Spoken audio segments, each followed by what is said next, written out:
The Taste of You. Chapter 1. Open wider for me. And stop grabbing my hand. Even through his surgical mask, I could see the embarrassment flickering in Dr. Hayes' eyes. I quickly let go, pouting. Dr. Hayes, I'm nervous. Your practice is the most expensive dental clinic in the city. With these prices, it shouldn't hurt, right? He sighed, his voice softening despite the clinical tone. This is just a mirror examination. It won't hurt. Once we've determined the treatment plan, I'll use local anesthetic. Okay, you better keep your word. I lay back in the dental chair, watching those clear eyes hovering above me. Long lashes, sharp nose bridge, his breath falling rhythmically onto my face. Orange soda. That's what he smelled like. More specifically, like those powdered drink packets I loved as a kid. The orange flavor kind you'd mix with water. As his slender fingers positioned the dental mirror and his handsome face leaned closer, I couldn't resist tilting my head up. My lips caught his through the mask. His body went rigid, panic flashing in his eyes as the mirror froze midair. The dental assistant, clearly used to this situation, quickly intervened. Dr. Hayes, the x-rays are on your computer. She'd obviously seen countless female patients finding creative excuses to get close to the most attractive doctor in the clinic. Right. Tooth 37 shows gum inflammation. We can't proceed today. Schedule her for a 3-session periodontal treatment. With that, Dr. Ashton Hayes stripped off his gloves, removed his mask, and retreated to the supply room as decisively as he'd left me that rainy night 3 years ago. I caught my best friend Sienna's eye in the waiting area. Her mouth hung open in shock. Well, well, Dr. Hayes. Small world, isn't it? After you vanished following our one-night stand 3 years ago, leaving me barely able to walk straight, did you really think I'd let fate bring us together again without exacting some revenge? Chapter 2. That was Ashton Hayes, wasn't it? Sienna turned to me in the passenger seat, looking absolutely horrified. Definitely him.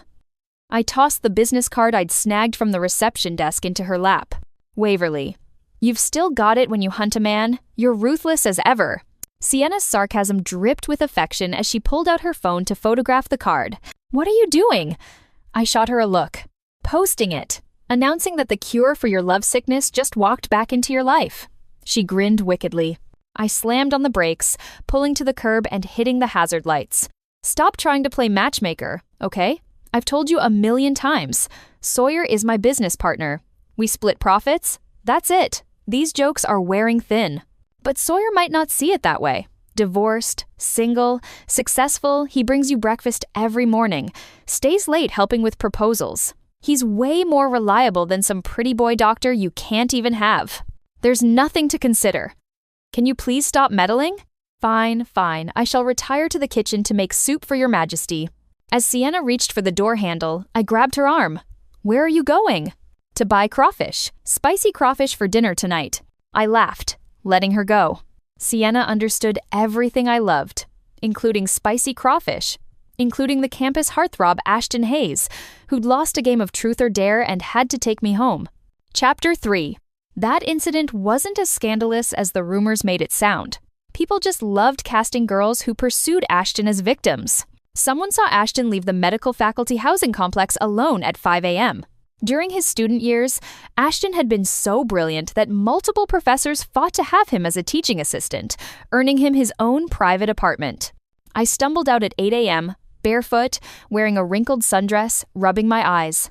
The girls in the dorm captured the perfect ammunition from their balconies. They gathered at the entrance, acquaintances and strangers alike offering their chorus of condescension. Stop looking for him! He left hours ago. Boys from families like his never take girls seriously. With that face, Ashton's handsome and heartless. Even if he sleeps with you, he'll never acknowledge you. I told you Ashton hasn't dated anyone in 7 years. Why would he suddenly pick someone right before graduation? Waverly, don't be sad. Sad?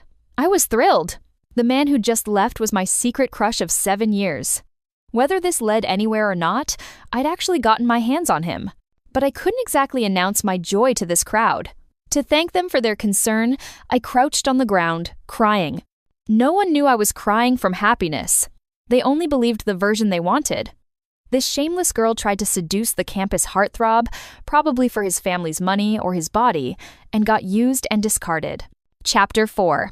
The night before I got Ashton Hayes was graduation party night. Our medical English Class 3 president was dating the dental Class 5 secretary, and their relationship inspired them to turn a simple farewell dinner into a hormone-fueled mixer. The first half was normal. People sat at tables, eating and drinking properly. The second half descended into chaos. In the rented bar, beneath the spinning disco ball, people were all over each other. I had my own mission, watching Ashton Hayes, who sat alone in the corner all night. He spent the entire evening absently rotating a wine glass, his furrowed brow unbearably attractive. When girls accidentally fell into his lap, he'd frown and immediately excuse himself to the bathroom, avoiding the enthusiastic advances of one girl after another.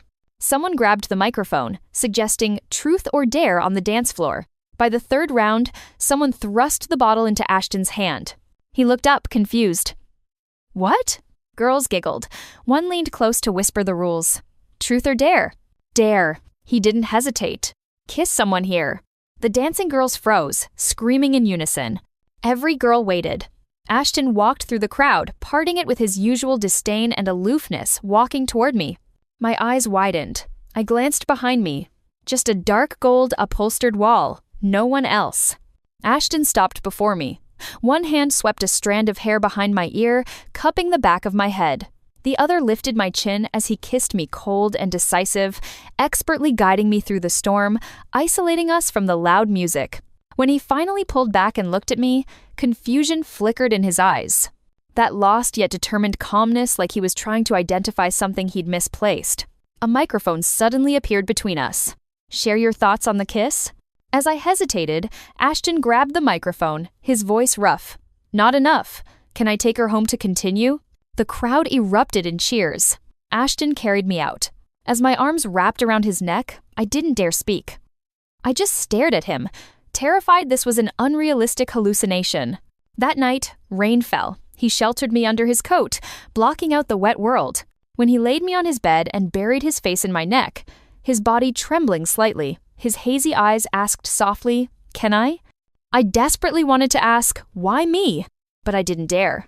I just nodded, wiping rain from his forehead and helping him out of his soaked jacket. I was afraid one wrong word would make him change his mind. His lashes trembled as kisses rained down on my neck.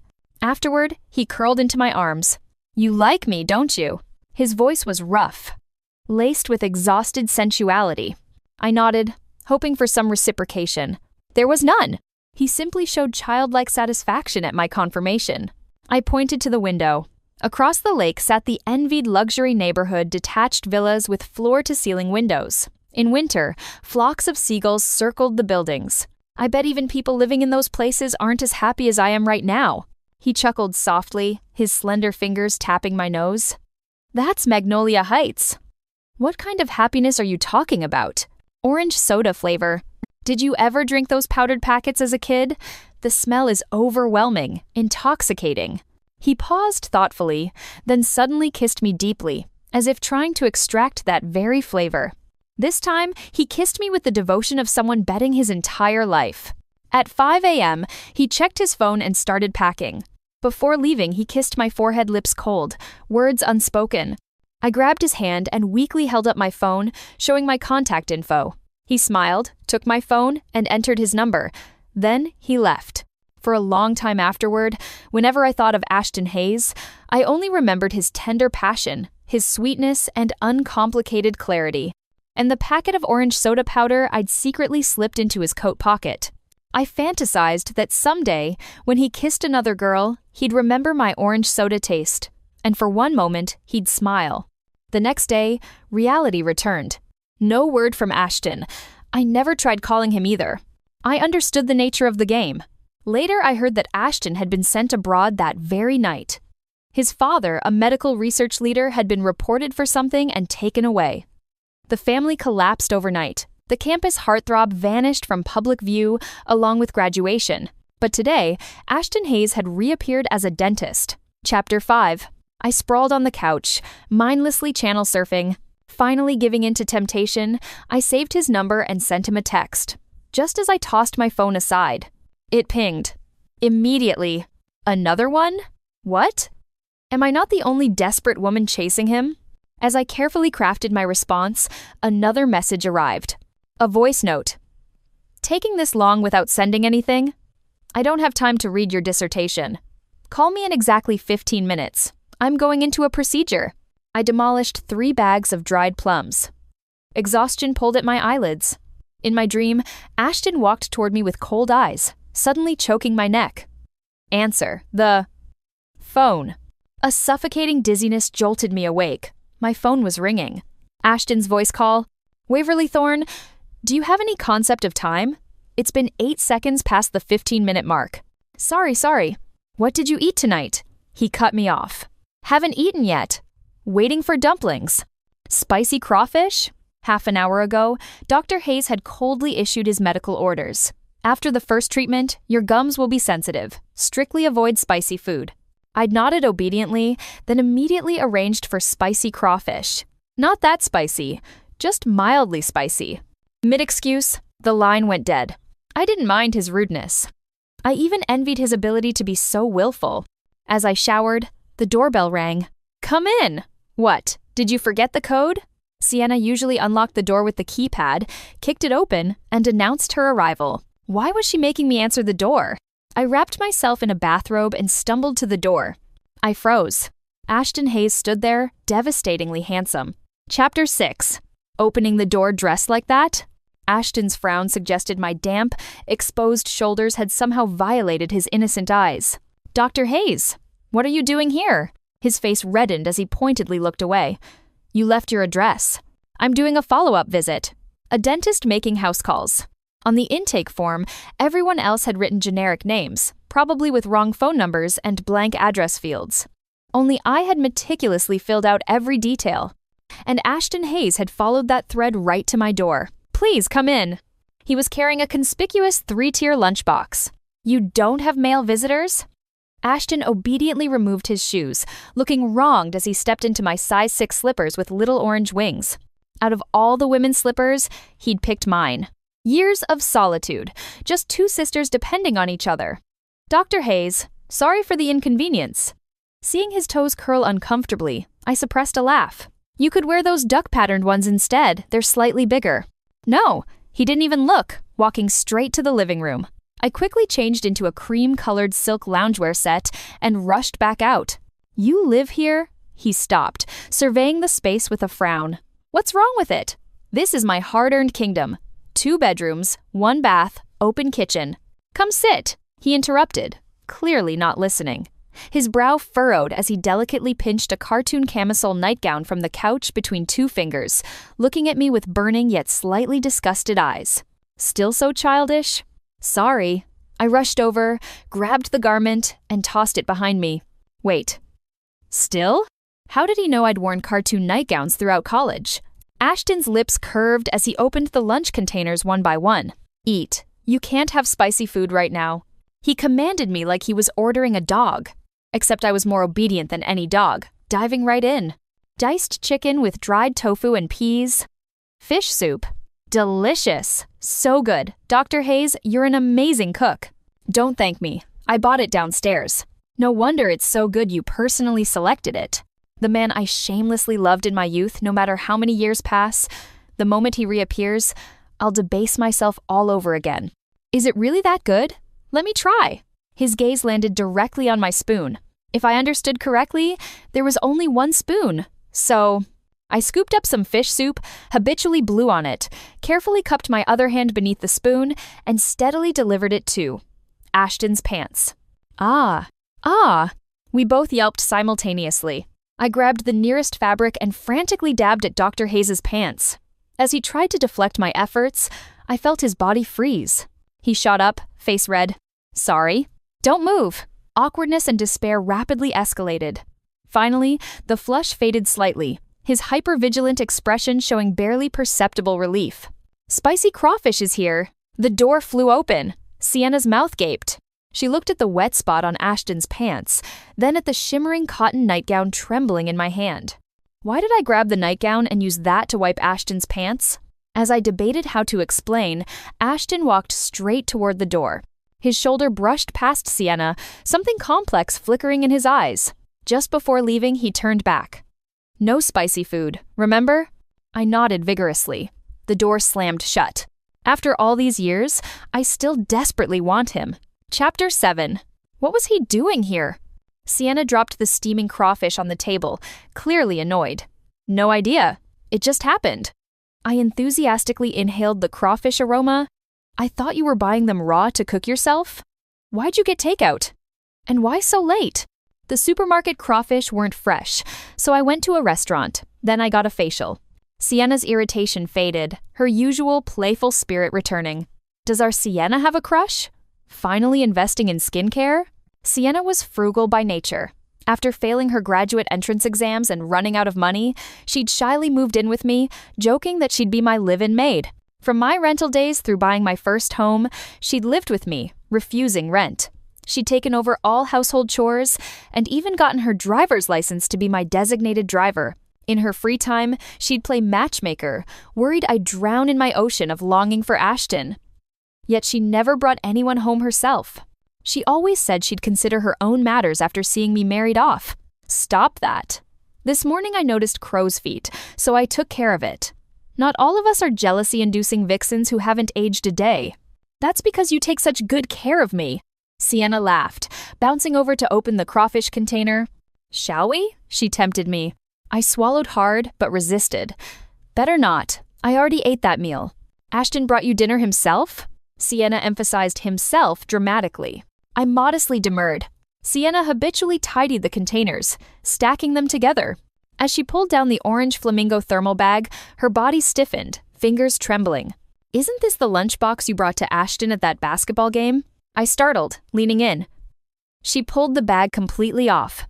It really was. When I'd brought Ashton lunch back then, 7 or 8 containers already covered his jacket. To increase my chances, I'd played dirty, pushing the center container aside and placing my cartoon orange lunchbox in the prime position. Before leaving, I'd slapped a name sticker on the lid. How had Ashton kept a lunchbox all these years? Seeing me smile, Sienna swept her hair into a messy bun, heading to her room with diminished enthusiasm. Don't eat, then throw it away. Between men and friends, you've always chosen men anyway. Fine, I'll eat. I grabbed chopsticks, ready to dive into the spicy battlefield when my phone buzzed. A message.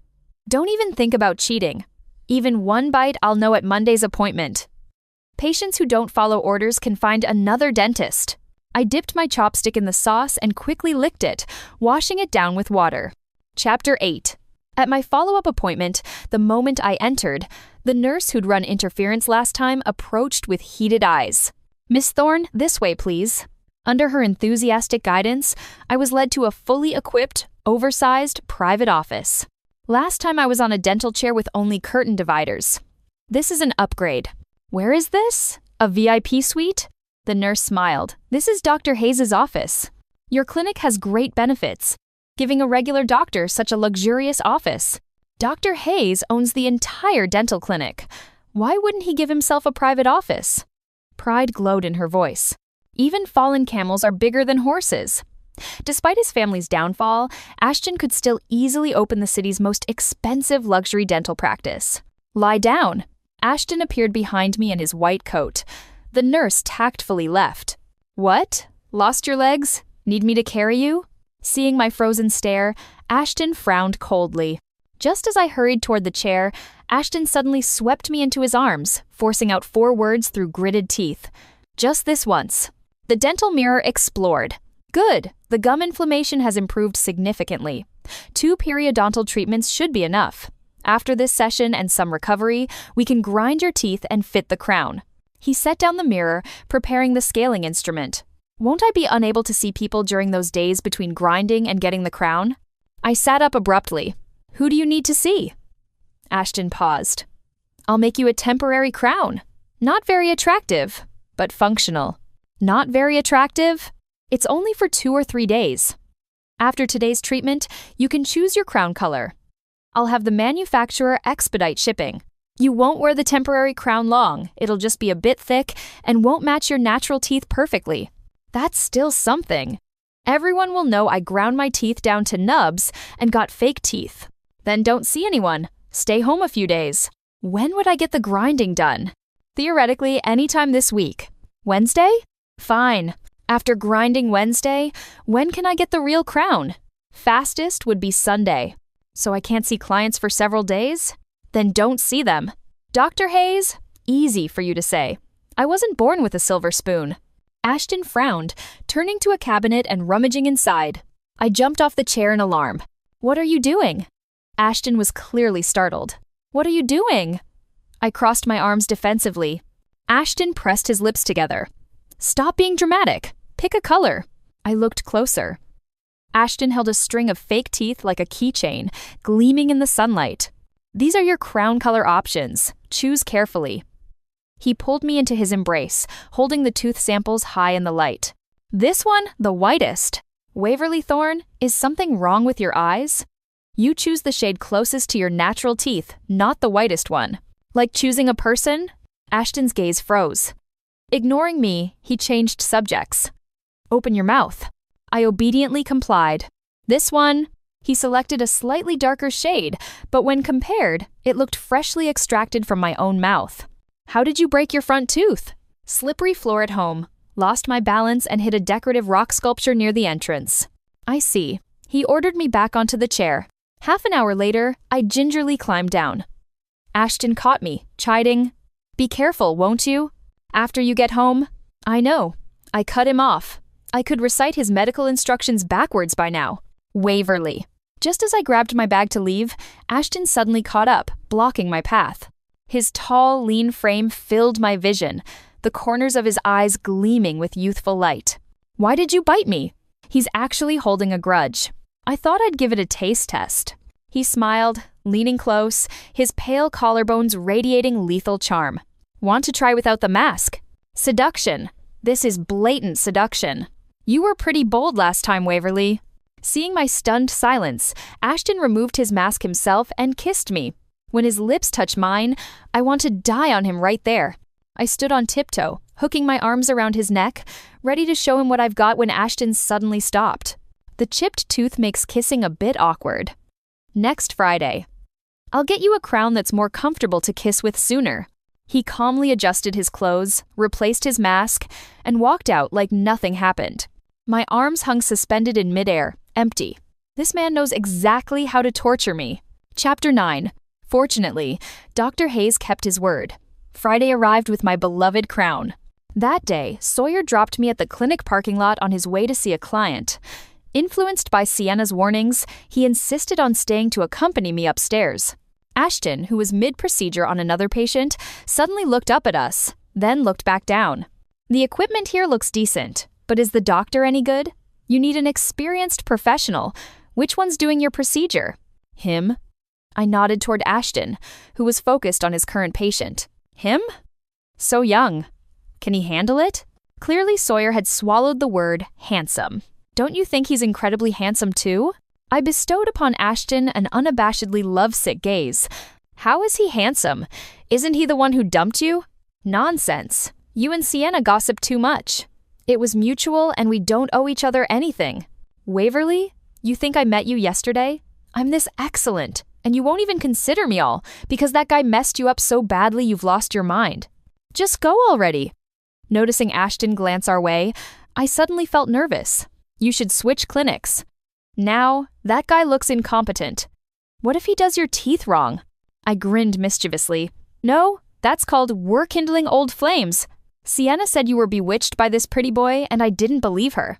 Turns out it's true. Sawyer was getting agitated. Sawyer had always been this way, mouthy, but kind-hearted. Decent-looking, just a bit devious. After his brief marriage ended, he got even more talkative, constantly trying to convince me that he was the world's handsomest man and absolutely the best choice for domestic life. My partnership with Sawyer worked well. Usually he handled clients while I handled products. We'd always been content.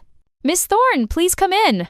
The nurse rushed over, linking her arm through mine with sudden intimacy. You can wait over there, sir. Accompanying persons, please be seated. She blocked Sawyer's advance. Who are you calling accompanying person? I'm accompanying family. Sawyer's stubbornness emerged. Even a beloved grandson has to sit over there. Ashton grabbed my wrist, pulling me into his office without looking back. Seeing this, Sawyer became agitated, trying to follow only to be pulled back by several nurses. Low pressure filled the luxurious, austere room. Who is he? Ashton's icy tone matched his rapid approach. My business partner? I quickly explained. Really? He suddenly pushed me against the desk. Books tumbled from the shelf, thudding to the floor. Are you jealous? I straightened my neck, bravely confronting him. Yes, isn't it obvious?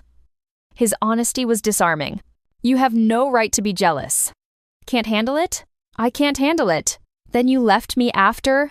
You blame me? Not really. His body trembled as he suddenly pulled me tight, like using his last ounce of strength to tie the final knot. After your teeth are done today, wait for me. We'll go home together. He left this cryptic statement, gently lifting me onto the dental chair. Wait. Go home? Who's home? Before I could figure it out, a small grinding device whirred toward me. By 6 p.m., I had a perfectly natural, flawlessly aligned set of teeth. I examined myself from every angle in the mirror Ashton handed me, absolutely delighted. I have one more procedure. About 30 minutes. Wait here for me. Don't wander off. Ashton left me, heading to another treatment room. I curled on the sofa, every hair on my body standing up. What's his intention? Heart fluttering, my phone rang. Chapter 10. 20 minutes later, I appeared in a karaoke private room wearing heavy makeup. Sawyer had called. The client was a connection from Siena, not solid enough, still difficult. A wealthy but uncouth client. Big cigar clenched, thick gold chain swinging, he'd laid it out bluntly. He trusted our work, but wasn't sure about our service commitment. So if tonight's drinks went well, he'd throw us the annual contract. Sawyer had arranged the KTV, a clean event just bottles covering the table. The crude boss took one look and started to leave with his briefcase. In crisis mode, Sawyer hid in the bathroom and called for reinforcement.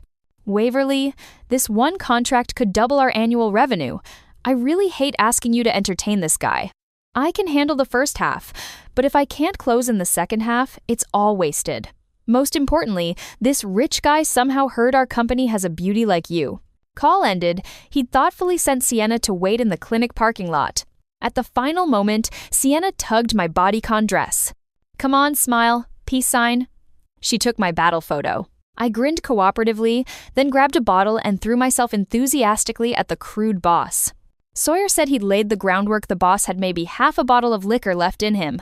I'd taken hangover pills in advance, started pounding drinks, but this guy had serious capacity.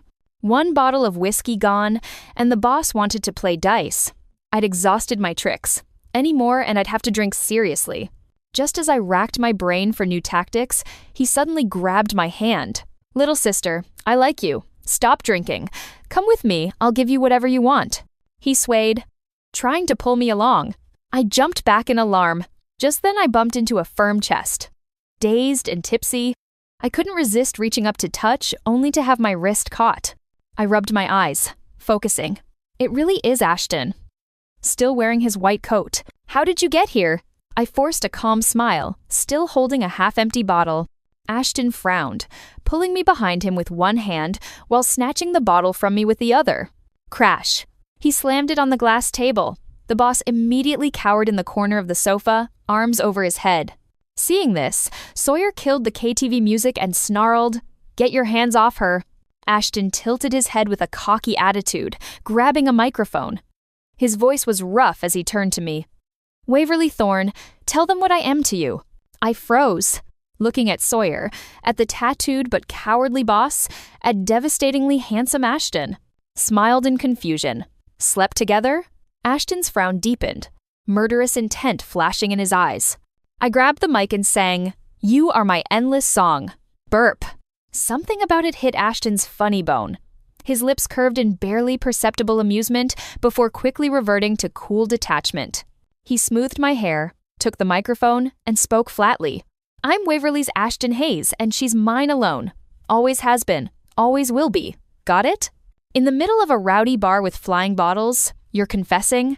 Stay away from Waverly from now on. Next time this thing hits your skull, understand? The boss nodded frantically, still covering his face. Ashton just threatened my client. This won't do. Just as I moved to smooth things over, Ashton turned to Sawyer. And you?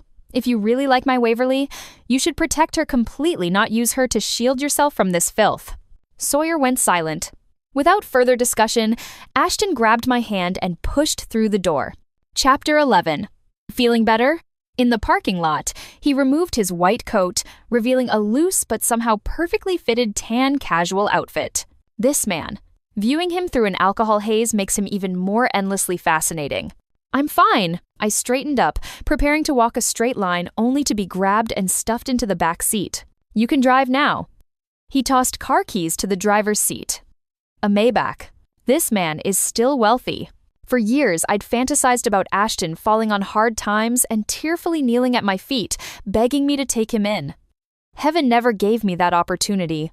Yes, Mr. Hayes, passenger in back, please fasten your seatbelt. Only then did I notice the driver wearing a fluorescent rideshare vest. You drank too? I looked at Ashton curiously. No, then why call a rideshare driver? Thought I'd need to drink for you. Turned out I didn't. Ashton finished speaking and turned toward the window, his slender throat bobbing once, a blush creeping up. Ashton Hayes just got shy. Delighted, I hooked his palm with my pinky, only to have Ashton grab my entire hand. Why didn't you listen and stay put? When he turned back, his tone was icy again. I rolled my eyes, pretending exhaustion overcame me, shamelessly leaning against him without responding. When I groggily emerged from the car, I suddenly realized we were at our university. Around a hydrangea garden, through a climbing rose arbor, a heavy European-style vintage white wooden door stood before us. You rent here? Ashton smiled, looking at me like I was an idiot, then pulled me inside by the shoulder. Chapter 12. A carved spiral staircase cascaded down like a waterfall. An extravagantly high ceiling featured ornate lighting fixtures, coldly gleaming in the darkness. I took one step forward and paused. Should I take off my shoes? No need. Just as I was about to spin in place, Ashton suddenly swept me into his arms. This way you won't dirty the floor. He kicked off his shoes and carried me barefoot toward the bedroom.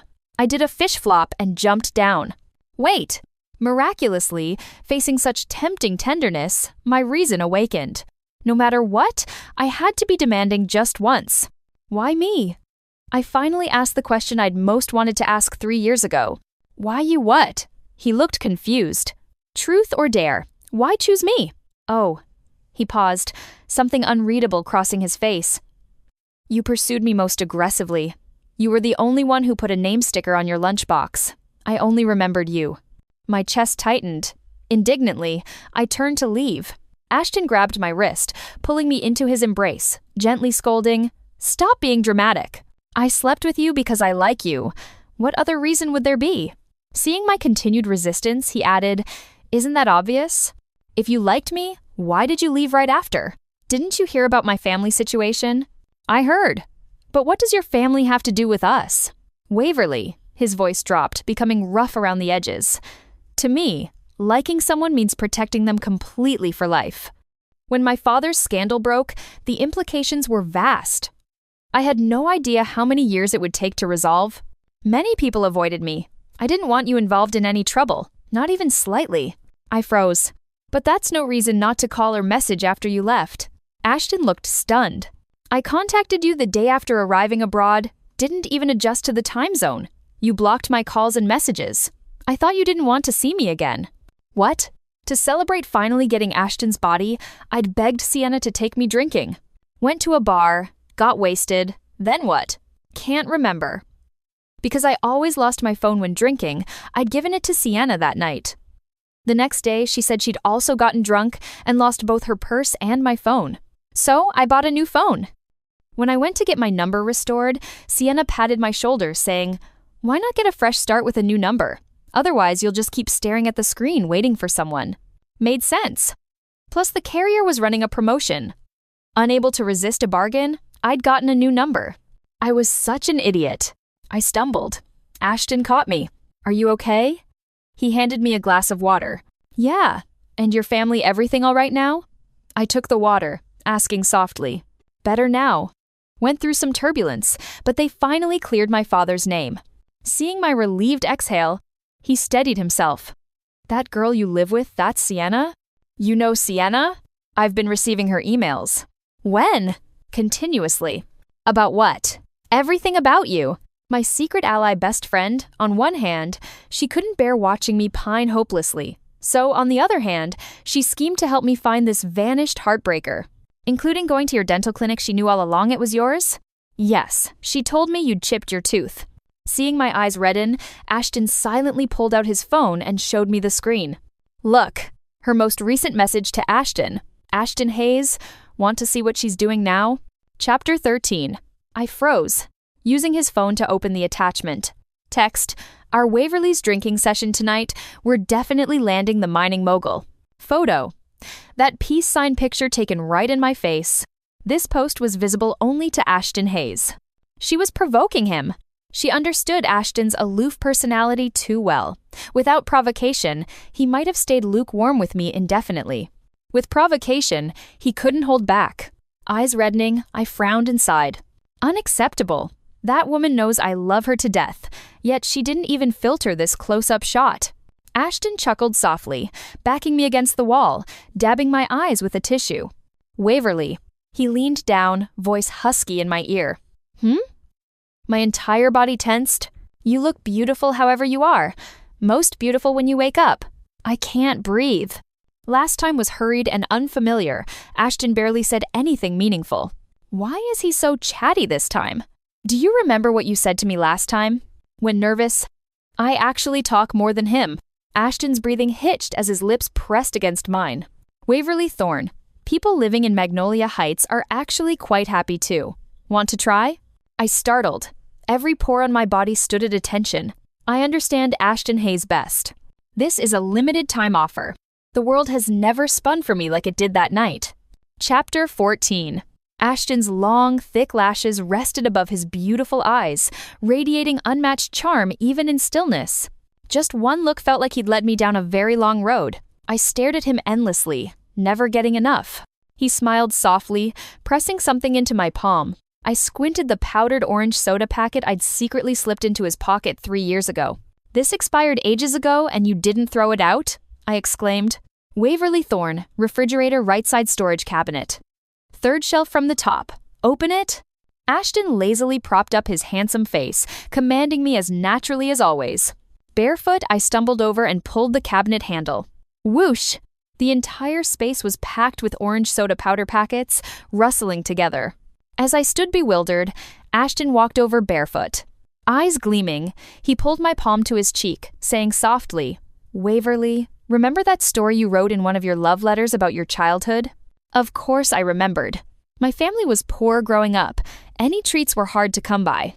But whenever I got sick with fever, my mom would make me orange soda from a powder packet, saying that whenever I drank it, even with a high fever, I'd smile.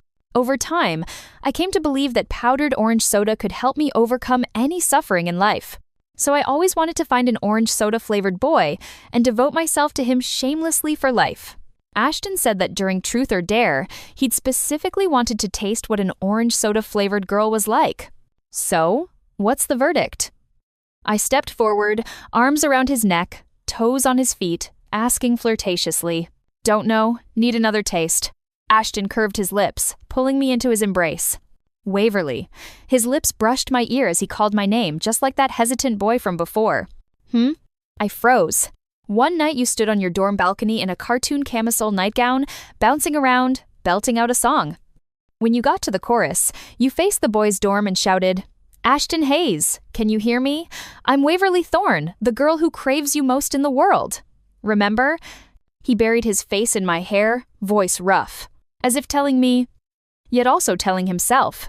Face burning, I lifted my chin to ask him firmly, So did you hear me? Yes. I listened all night. And thought what? I thought, how could this girl be so adorable? Broadcasting her feelings for everyone to know, leaving herself no way out. If I don't claim her, what will happen to her later? Face red. I raised my fist to punch him. Don't run away again, okay? Ashton grabbed my hand, his long lashes descending. I nodded, meeting his tender kiss as madness filled this brightly lit castle. Just like that rainy night, not caring about the road ahead, only wanting to fall into endless darkness with him forever. The end.